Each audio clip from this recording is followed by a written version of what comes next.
حقيقة السنة قربت وأنا متحمسة جدا للسنة الجاية لسبب مهم قوي.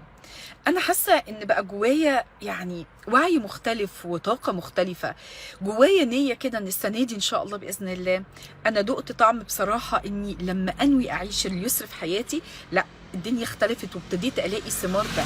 وبصراحه ما بعرفش اطلع اتكلم في حاجه بالذات في امور خاصه بمعيشتنا اليوميه الا لو انا جربتها وجابت ثمارها وبعدين ابدا اتكلم بيها او ابدا انوه عنها حتى.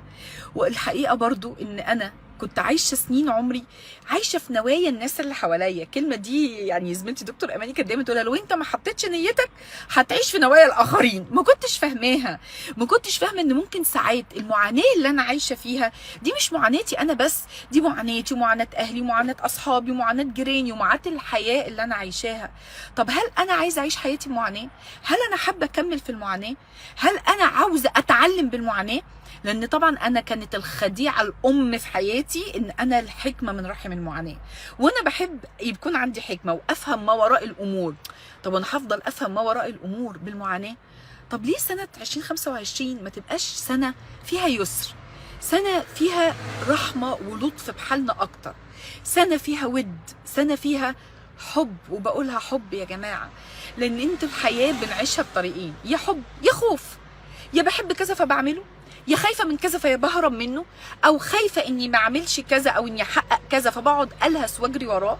ففي الاخر برضو ما بنبقاش بنعمل ده براحه، ما بنعملش ده واحنا مطمئنين لكرم الله وفضله. فهي النقطه ان انا فعلا حابه ان احنا نحط ايدنا في ايد بعض ونعيش السنه دي بسكينه وطمانينه تجاه ان احنا ممكن نعيش حياه مختلفه بالرغم من كل التحديات الموجوده. ودايما على فكره بقول الكلمه دي، بالرغم من وجود التحديات احنا مش هنعرف نوقف التحديات ولا هنعرف نغيرها، لكن احنا ممكن باذن الله نعرف نخلي رد فعلنا ونخلي استقبالنا للاحداث هو اللي مختلف. ودي الحاجه اللي احنا نقدر عليها. إن الله لا يغير ما بقوم، وهفضل أقول الكلام ده حتى يغيروا ما بأنفسهم. وما بأنفسهم هنا هو استقبالنا ورد فعلنا للي بيحصل حوالينا، واستقبالاتنا للي بيحصل ده بيحصل عشان إيه وهيعلمني جوايا إيه. فإحنا السنة دي عاوزين بجد نبدأ نتعلم ونفهم ونطور من نفسنا ونعيش الحياة اللي إحنا بإذن الله نحب نعيشها، مش اللي إحنا فاكرين إنها مفروضة علينا. وهعمل لايف قريب هنتكلم فيه عن ده أكتر، فانتظروني إن شاء الله، هعلن عنه. وتبقى السنه دي بدايه جديده لكل حاجه. وهناخد شهر ديسمبر هعمل فيه ان شاء الله اكتر من حاجه، وهعمل فيه لقاء لايف ولقاء باذن الله اوف لاين واونلاين، علشان لو اي حد حابب ان هو يشاركنا رحله الوعي والتطوير في السنه الجديده وتحقيق الاهداف والنوايا يشاركنا وينضم الينا. اشوفكم على خير واستنوا الاعلان بتاعي باذن الله.